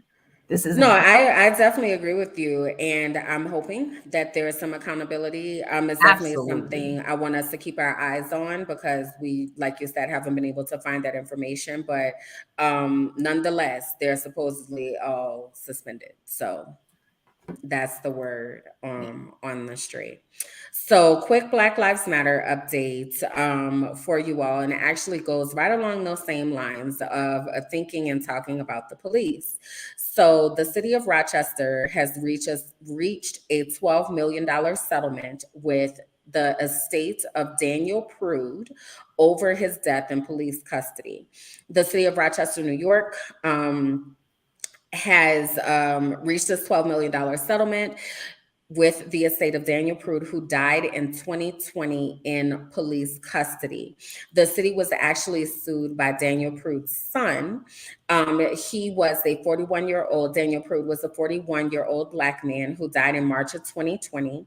He was having a mental episode when officers handcuffed him, covered his head with a spit sock, and held him on the ground in a prone position. He was later taken to the hospital and declared brain dead and died a week later. His month actually happened 2 months before the murder of George Floyd, who died under similar circumstances and became a part of the movement against police violence, specifically in Rochester, where a lot of protests broke out about that. In February of 2021, a grand jury decided not to indict the officers for Prude's death. But in September of 2021, the city released 325 pages of internal emails, police reports, and other documents where it showed multiple attempts where police and city officials had tried to control the narrative around Prude's death. There were 2 instances in which changes were made to reports related to the incident. The documents released by the city were edited with a red pencil, even going so far as someone scratching out Prude's name and writing in the space victim, we need to make him a suspect. So again, his family, his children have received this $12 million settlement. And of course, we know that is not going to bring him back. That is not going to close the wound that is in his family's heart. But it is a level of accountability for that family, for that $12 million that his children will be able to utilize for their future. I think at some point these cities are going to realize we hit them in their pockets, right? But like at some point, are you going to get tired of being hit in your pockets? Unless these cities are just like, we do have the money to extend. Like, yeah, I don't know. Rhetorical question. Yeah, but I'm always grateful when at least the family gives some semblance of something, as opposed to just being like, oh yeah, oh well, sucks to be you. So I'm grateful for that. But like I said, of course, we know that nothing is going to bring him back, or any of these people, that we've lost. Of course. All right. So this week in public health, is it safe to get the COVID booster and flu shot at the same time? This is what experts are kind of asking, posing to the community. So getting both vaccines at the same time, at the same visit, increases the chance that a person will be up to date with their vaccinations, according to the CDC. So as public health officials prepare for the possible rebound of the coronavirus, this is the fall, this is where all of the flu and all of the other, during the fall, where all of the diseases, the cooties be out. The cooties, right, exactly. This is the season, and they're urging people to get vaccinated against the familiar. I have lost track of how many boosters and vaccines I have gotten. I have not gotten the most recent one, but I am also a Black woman who is not as quickly trusting of the CDC. So I would have to do a little bit more research in order to be like, okay, I'm going to listen to you, CDC. But that's just Sabrina's opinion. But we give you the information here for you to make your own informed decision as to whether or not you want to go get the flu shot and the booster at the same time. I don't think I've ever gotten the flu shot. What about you, Kimberly? Oh, really? I've gotten a flu shot before. Not necessarily because I wanted it. I think I had to get it for work. So I don't know. I don't go get them every year though. I don't. So I thought it was interesting. I took note of it and then I turned the page. We just want to put it out there. We just want to give you guys all the pertinent information that you have. Don't let my decision or Kimberland's decision sway you any way. But this is correct. It's for you to make an informed decision, and we make sure that you have the information to do that with. Okay, y'all. So we need to talk. Sab and I often have this unofficial policy that we've never really like shook on, but it's kind of like lived in the time that we've done Brownversations. So we've been doing this, I don't know, 3-4 years. So I can't remember how 4 or 5 years, girl. I don't know. One of them. It's been a while. Point is, it's been a while. And we have this really, really unwritten rule that we won't talk about a certain somebody. We don't talk about Bruno. And I sent Sab a message and I was like, Sab, I know we got this rule like that we never like really agreed on, but like we need to talk about this. You may be asking yourself what I'm talking about that we need to talk about. And what we need to talk about is Kanye. Yeah. So I'm not sure if you all have seen, and you can let me know in the comments how you feel about this. But Kanye has been in the news lately for many things that have been going on. But the latest of which is that he designed a White Lives Matter t-shirt that he and Candace Owens decided to rock at a fashion show I know, Aisha. for Fashion Week. And it has caused quite a bit of stir. So, to Karen's point, do we really need to talk about him? Exactly. We do, y'all. And this is why. This is why, because it's a bigger question. It's really not about Kanye per se. The reason why Kanye is kind of where I landed to have this conversation is because Kanye West is the first person that I have ever been able to separate the artist from the art. I do appreciate Kanye's music. I have watched Genius. I've looked at his creative process. I appreciate him as an artist. As a person, he gets on my nerves. Okay. But as an artist, I'm like, I really like his music.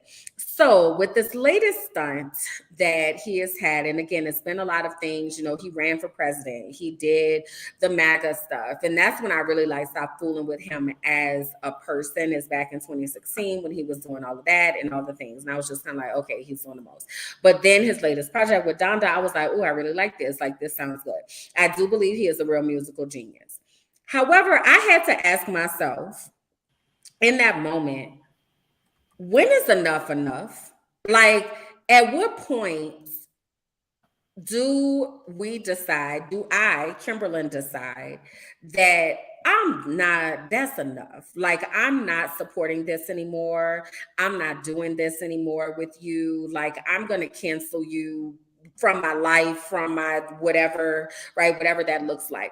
And I really had to ask myself what that is, because when it comes to people, for instance, like R. Kelly, I was done, easy, not a problem. Finished, right? When people like Bill Cosby, right? Though I still watch the Cosby Show because it's bigger than just him. Anything else that Bill Cosby has, yeah, nah, I'm not, no. But with Kanye West, I had not been able to do that. So I had to pose that question to myself. What is the line that will make me say, this is enough right now? Like, this is enough. So I posed that question to you all, and it's a real question. When is enough enough? Like, what has to happen for you to decide that you're going to press the cancel button on somebody? Okay, somebody or a celebrity, because that Either or and both. Those are different. Either or and both. And so how Kimberland led into the discussion, which is why me and her differ. We still differ on. Well, I mean, Kimberland may have changed her mind, but this is where I've been steadfast the entire time, because what Kanye eats doesn't make me crap, right? And I say that because I don't give my headspace and I don't give my energy to what celebrities do. I don't give them rent-free space in my head. I don't. I'm quick to be done with it. I am quick to be done with it. I'm quick to not listen to your music. If I hear you on the radio, I just hear you on the radio. I don't make that exerted effort to be like, I'm not going to listen to you, but I don't buy your music. I'm done. I don't watch your Netflix series. I'm done. Like, but what he does continue to harm the Black mental space. Like, I think that White Lives Matter thing came up on a Monday, like, or Sunday or Monday, whenever he had his fashion show. I didn't know he had a fashion show until it started hitting the news outlets and it started touching the spaces that I listened to, because they had to talk about his shit. Right. I don't give, the man is not well. It's clear that he's not well. And that's where I'm like, I know that he's not well. There's nothing I can do as the lay person, Sabrina, in my everyday about it. There's nothing that his circle can do about it, just based on the spaces that I've heard, because I've had to be brought into that space. But the point that I'm making is I don't give Kanye, I hate the fact that I'm having to say his name. I don't give him that mental space in my head, and I don't give him that mental space in my extracurriculars unless he bleeds into the things that I support and I'm forced to listen to it. Rarely does it happen. But in this instance, I had to go out and do my research, but I just don't. And I don't. So I still have a question though, because the question is still, when is enough enough, right? So you said to your point of, I don't give him this, I don't give him that. What was the line for you that was like, I'm not doing this? Mm-hmm. When is enough enough? What is that line for you? I'm thinking there had to be an instance where it was enough for me. And I don't recall, because when I tell you I block it out. And I'm really sitting here as I'm sitting here talking, and I'm trying to think of that instance where it was enough for me. Oh, when he said, when that dude from TMZ had to put him in his place, when he said slavery was a choice. When after that, I was done after that. So let me ask you this. So let me dig a little deeper. What was it about his statement, slavery is a choice, that made you say this is enough? Slavery was a choice. And then him saying, I don't read books. I'm like, duh. But because because it told me he's in these they call them manic states when people are unwell and they have these mental health issues. And because he had been going through these off and on intermittently for a while, Kimberland, it showed that he's not serious about getting well. And it showed that he isn't committed to wanting to get well. And it's his people around him aren't committed to getting well, because we're constantly going through these mental ups and downs with Kanye. And that wasn't the first instance. No, I know that. But what I'm trying to get us to think about is, what is the line that makes you say enough is enough, right? So it sounds, in this particular instance, I know this is not what you're saying, but it sounds like, oh, well, I know that he has some type of mental issue or some type of condition. Done. Was that the line? Like, people that have a mental condition, what is the line for you that makes you say, I'm not giving any more of my energy or space to this person? Again, whether it be a celebrity, whether it be a person in our real lives, what is that line? Good question. And I'm going to try my best to answer it here. When fool me once, what did George Bush say? Fool me once. I don't know what the fuck George Bush said, but like, girl, your language. I'm sorry, y'all. This is like number 7. Is it? Okay, my apologies, you guys. Don't put me in jail, Facebook. But the first time that what happened with Kanye was okay, we didn't recognize what it was. But after the second or maybe third time, probably after the second time or third time, Kimberland, that's when I just said I'm kind of done with it. But what is the thing? I'm telling you, the time. What's happening is, you see it once, you see it twice, maybe 3 times. What's the it, Sab? What's the it? Kimberland, I don't remember all his No, so I'm not saying like for you to say a particular instance, but what I'm saying is, and the reason I keep pushing in on this is because we're using Kanye as this example, but I want us to think about just people, right? We have certain lines that we are like, I'm not going to engage with you any further past this point. Mm-hmm. So was it when you were like, okay, I see he doesn't want to get help, I'm done? Right? Or was it, you're saying things against Black people? That's a line for me. I'm done. What I'm wondering is, what is the line? Now, what is the antic? What is the thing in you that's like, I'm not doing this with you because I'm going to try. So I have a family member that is schizophrenic. Mm-hmm. It's confirmed that he is schizophrenic. But then when we first started seeing what was happening, we didn't recognize that it was him being schizophrenic, his condition. And then when we the first time, we just thought he was acting crazy. The second time, again, we just thought it was acting crazy. But when the third time happened, we just realized that this is something more than what it is. Right. More than what we thought it was. And even then, I still dismissed it. But and I get where you're going here, because he's still family. We want to support him. We want to love him. We want to work with him through what it was that he was going through. And I think probably that second or third time is when we started to turn the corner, when he had to get committed, if that's the word that I want to use. And we learned what it was that he was going through. And we were able to talk as a family about what it was that he was going through. But even that second time, I was done with it because I just didn't mentally want to invest that energy into going through that. But I also had to be there for my family members who were going through that with that particular family member. So I'm going to try to answer your question. If I hadn't answered it. Well, think about it. Think through it. And I'm going to grab some of these comments. But again, the reason that I'm asking is because this is a legitimate question. Like I had to ask myself, what is a line for me where I decide I'm not giving this person space, thing, any more access to my brain space? And for me, it came when there's something illegal that's happening. There is some type of trauma that is being launched against someone, or someone is in a position where they are harming the greater good, right? So the reason I brought that up is when I was thinking about Kanye, and I was like, why haven't I canceled him yet? Like, why?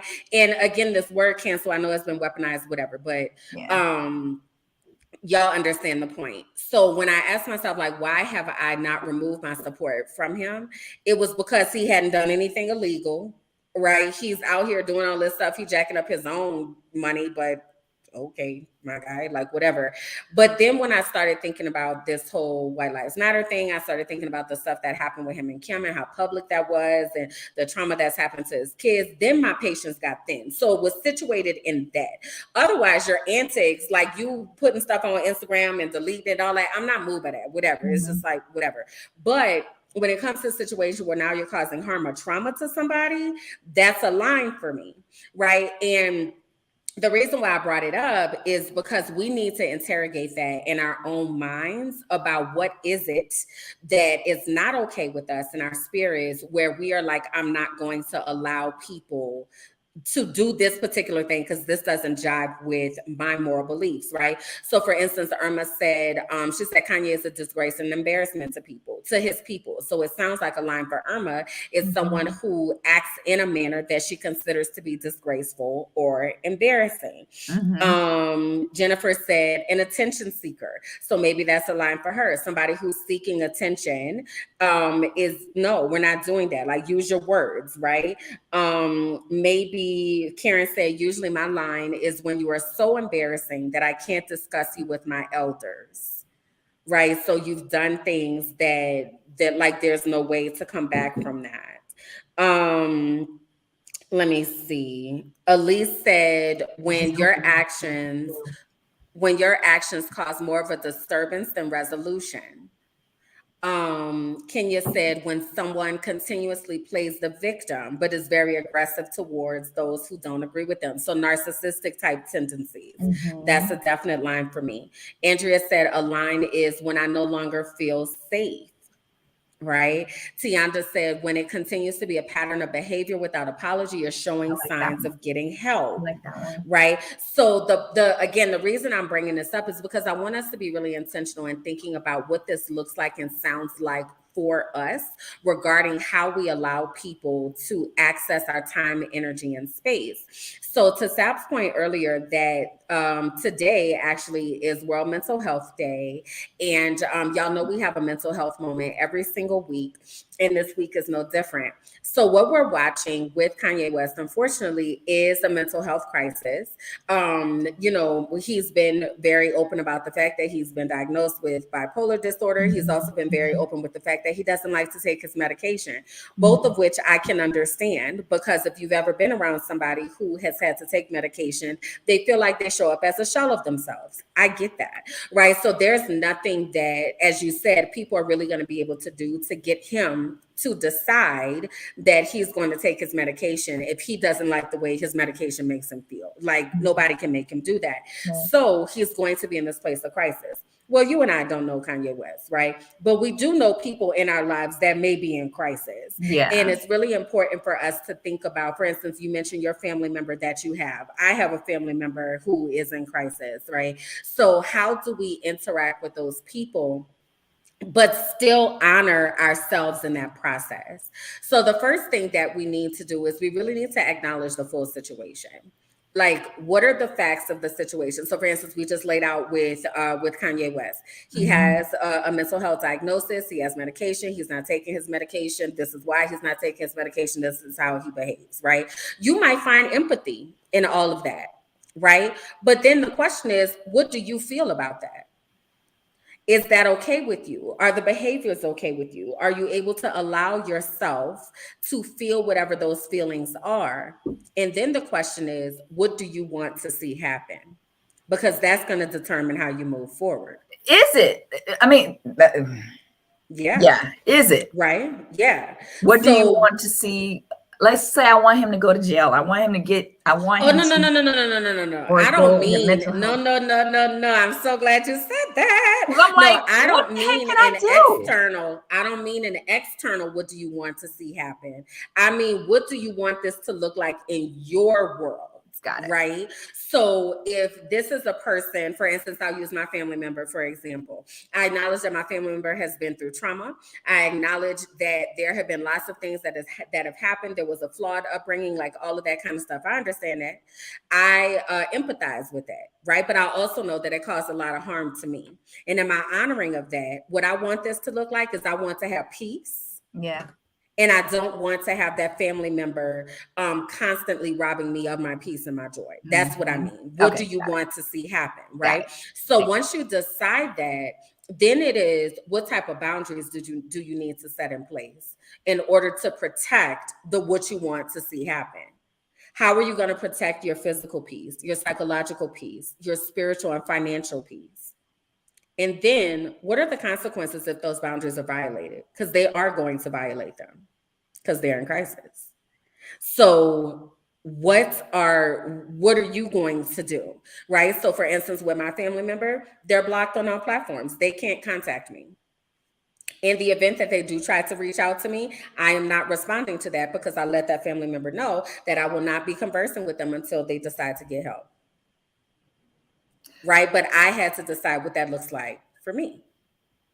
And I like how it's all about you and how this affects you and what you need to do. But it also, the devil's advocate in me is like, what are we doing to want to help that family member?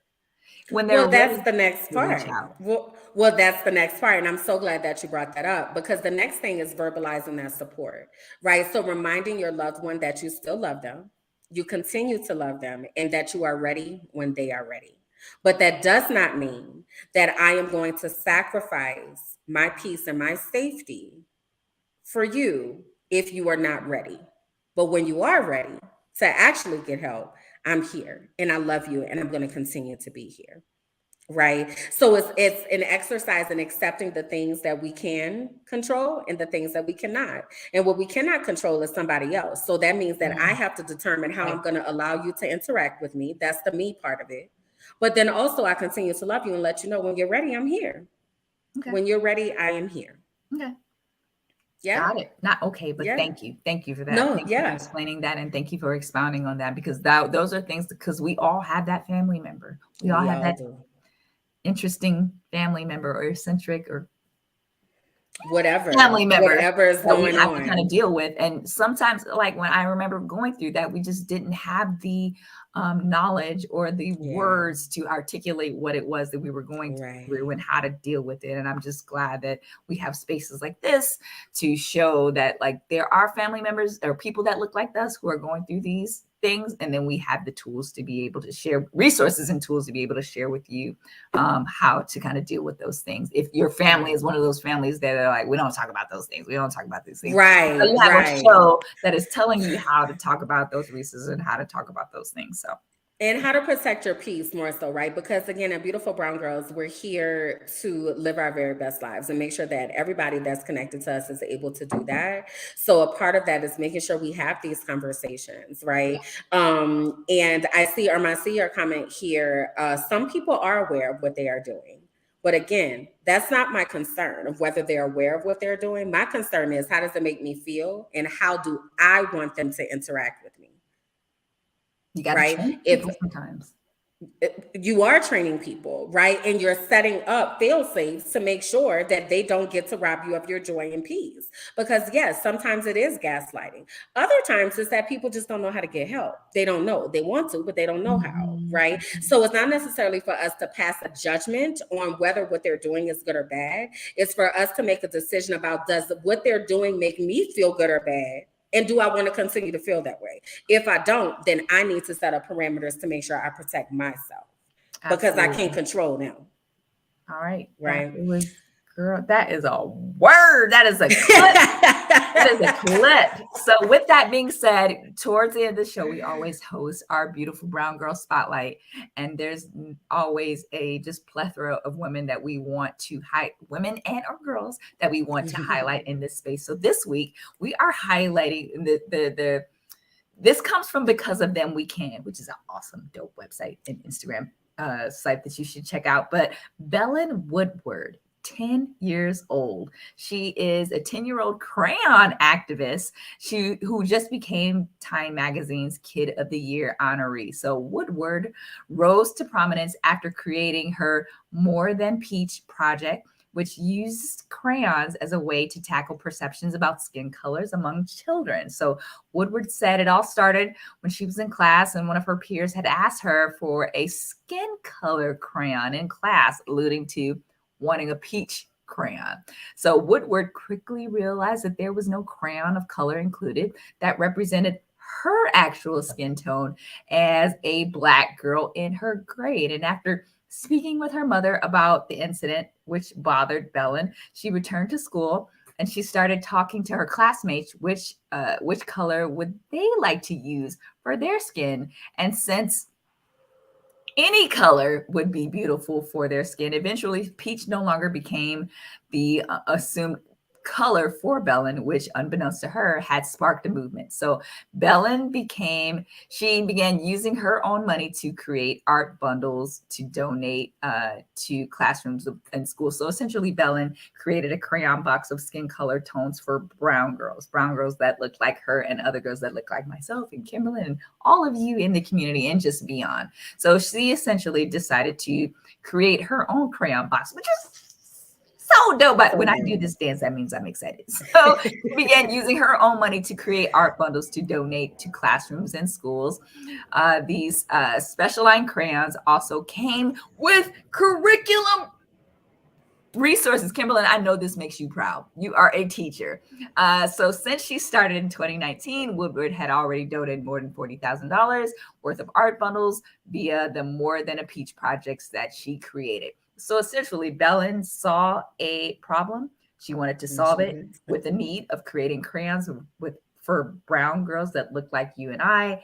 And then it just kind of took off from there. And all I can say is congratulations, Belen. I'm so proud of you. We at Brown Versations are proud of you and excited for you. Like, this is dope. It only go up from here. Like the fact that she's 10 years old and is thinking like this at a young age and has parents that are supporting her and has her classmates that are supporting her throughout this initiative. She created her own project, the Peach project. Is just crazy. It's crazy. Dope. I love it. And I talk about her in a lot of my trainings because I'll ask people what crayon do they use to color themselves, because people don't realize the things we call skin tone and flesh tone. That's not our skin tone and flesh tone, right? So breaking people out of that habit. So this is phenomenal. Congratulations, Belen. 10. This is absolutely phenomenal. Yeah. Yes. Yeah. Is it 10? Yes, años. Yes, 10 años. Ella tiene 10 años. She has 10 years.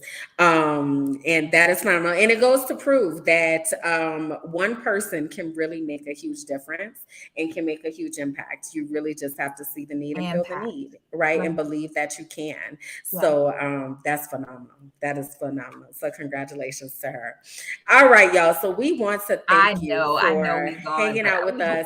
But this was a good show. Like, for real, y'all. We were telling y'all, we like, you need to to know these things, all this stuff that we're talking about. Like, it was a lot, and we didn't want to shortchange any of it. So to that point, we want to make sure that you all are connected to us in all the ways that matter.